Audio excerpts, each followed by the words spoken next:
Hello পাখাল বন্ধুরা, তো কী অবস্থা আপনাদের? আশা করছি আল্লাহর মতে আপনারা এবং আপনাদের শখের পাখিগুলো অনেক ভালো আছে। তো আপনাদের দোয়া এবং আল্লাহর মতে আমিও অনেক ভালো আছি, কিন্তু মনে হয় না জিহাদ ভাই বেশি ভালো আছে। মানে?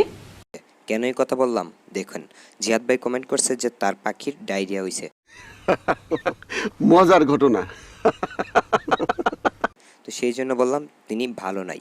শতানার বাচ্চা চরিত্রহীন। তো আজকের ভিডিওতে আমরা জানতে চলেছি যে আসলে পাখির যদি ডায়রিয়া হয় তখন কি করা যায়।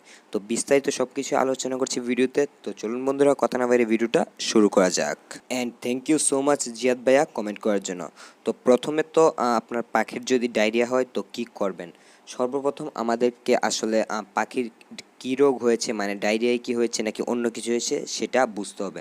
তো সর্বপ্রথম যদি পাখির ডায়রিয়া হয় সেটা বোঝার সবচেয়ে সহজ উপায় হচ্ছে পাখির মল বা পুপস বা শুদ্ধ ভাষায় লেদা যেটাকে বলি আমরা আসলে, তো ওইটা চেক করতে হবে। তো ওইটা চেক করলে আপনারা বুঝতে পারবেন পাখির ডায়রিয়া হয়েছে, মানে লুজ মোশন হয়েছে। তো এটা হচ্ছে সর্বপ্রথম উপায় পাখির লুজ মোশন বা ডায়রিয়া বোঝার। তো দ্বিতীয় আরেকটা উপায় হচ্ছে পাখি দেখবেন ঝিমাচ্ছে। তো নতুন যখন হঠাৎ করে মানে প্রথম যখন ডায়রিয়া হবে কিছুদিন, মানে আজকে ডায়রিয়া হলে পাখিরা দেখবেন তার ডালে বসে ঝিমাচ্ছে।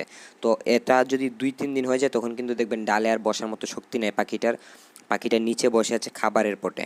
তো এটা হচ্ছে দ্বিতীয় লক্ষণ। এবং আরেকটা লক্ষণ হচ্ছে পাখিটা কিন্তু খাবার খাবে না এবং পানি প্রচুর পরিমাণে গ্রহণ করবে। তো এই 3টা লক্ষণ দেখলে কিন্তু আপনারা বুঝতে পারবেন যে পাখির ডায়রিয়া হয়েছে।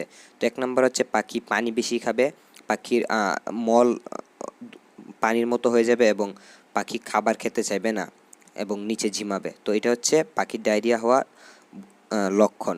তো এখন আমরা কিভাবে এর চিকিৎসা করতে পারবো? তো সর্বপ্রথম আমাদেরকে সবসময় পাখির দিকে খেয়াল রাখতে হবে, তাহলে কিন্তু এরকম সমস্যা হয় না। কারণ সমস্যাটা হয় মূলত আমি যা জানি পাখিকে ভিজা খাবার দিলে বা অপরিষ্কার স্থানে রাখলে এই সমস্যাটা হয়, এছাড়া সচরাচর হয় না। তো আমরা যা করব, পাখি যখন ডায়রিয়ায় আক্রান্ত হবে একেবারে নতুন নতুন, মানে আজকে যদি দেখেন পাখির পুপসে সমস্যা হচ্ছে, তো প্রথমত কি করবেন, সবজি এবং 1 ফুট যা দেন সেগুলো দেওয়া বন্ধ করে দিবেন।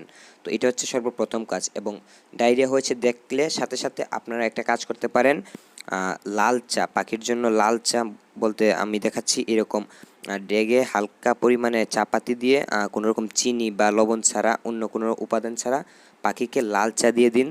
তো এটা হচ্ছে সর্বপ্রথম। যদি পাখি আজকে আক্রান্ত হয় বা গতকালকে আক্রান্ত হয়ে থাকে, তো নতুন আক্রান্ত হলে কিন্তু পাখিকে আপনারা লাল চা দিলেই পাখি সুস্থ হয়ে যাবে। তো এটা হচ্ছে সর্বপ্রথম ধাপ।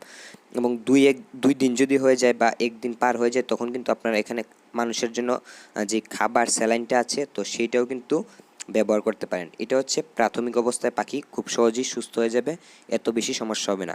কিন্তু এটা যদি 3 থেকে 4 দিনের সমস্যা হয় তখন কিন্তু আস্তে আস্তে পাখির কিডনি ড্যামেজ শুরু হয়। তো এই জন্য এখানে কিন্তু আর আপনার লাল চা বা খাবার স্যালাইন কোনো রকম কাজে দেবে না।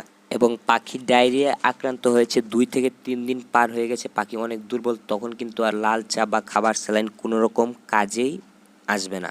তখন আমরা ব্যবহার করতে পারি ভিনেগার, মানে রান্নার কাজে যে ভিনেগারটা ব্যবহার হয় সেই ভিনেগার যদি আমরা ব্যবহার করি, তখন পানির সাথে মিশিয়ে যদি আমরা ভিনেগারটা পাখিকে দেই, ইনশাল্লাহ 2 থেকে 1 দিনের মধ্যে পাখি সুস্থ হয়ে যাওয়ার সম্ভাবনা থাকে। তো এটা হচ্ছে সাইডের উপায়, মানে পাশাপাশি যা করতে পারেন। এবং এতে যদি পাখি সুস্থ না হয় তখন আপনারা ওষুধের সাহায্য নিতে পারেন। এর নাম হচ্ছে ইলেকট্রোমিন। তো ইলেকট্রোমিনটা কিন্তু কোনো রকম অ্যান্টিবায়োটিক না, এটা একটা খাবার স্যালাইনের মতো পাউডার। তো সেই জন্য আমি আপনাদেরকে বলতাছি আসলে অ্যান্টিবায়োটিকও কিন্তু আছে পাখির ডায়রিয়া সমস্যার সমাধানের জন্য। তো আসলে অ্যান্টিবায়োটিক না বলে আমি আপনাদেরকে ইলেকট্রোমিনটা রেকমেন্ড করতেছি।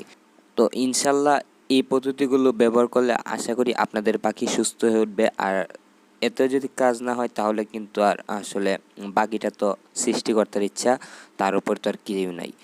তো আসলে ডায়রিয়া কিন্তু খুব খারাপ একটা রোগ পাখির জন্য, এটা এত সহজে মানে ভালো হয় না। আপনারা যদি প্রথম দিকে মানে 1-2 দিনের ভিতরে পাখির ডায়রিয়াটা শনাক্ত করে চিকিৎসা দিতে পারেন লাল চা এবং স্যালাইনের মাধ্যমে সুস্থ করে ফেলেন, তখন কিন্তু খুব সহজ হয়। কিন্তু আপনারা যদি এটাকে অনেক দিন পরে বুঝতে পারেন এবং পরে চিকিৎসা গ্রহণ করেন তখন কিন্তু পাখির মৃত্যুর একটা ঝুঁকি থাকে। আর সত্যি কথা বলতে আসলে আমারও কিন্তু ডায়রিয়াতে 2টা পাখি নাই হয়েছে আর কি। কিছু করার নেই, এটাই বাস্তব। তো আসলে এই ছিল আজকের ভিডিও। আশা করছি আপনাদের কাছে ভিডিওটা ভালো লেগেছে। তো যদি ভালো লেগে থাকে, কিছু শিখতে পারেন, তখন কিন্তু প্লিজ একটা লাইক দিবেন। তো দেখা হচ্ছে নতুন একটা ভিডিওতে। সে পর্যন্ত ভালো থাকবেন, সুস্থ থাকবেন। আল্লাহ হাফেজ। এত ঝামেলা না করে শুরুতে ব্যাপারটা আমাকে জানিয়ে দিলে ভালো হতো না?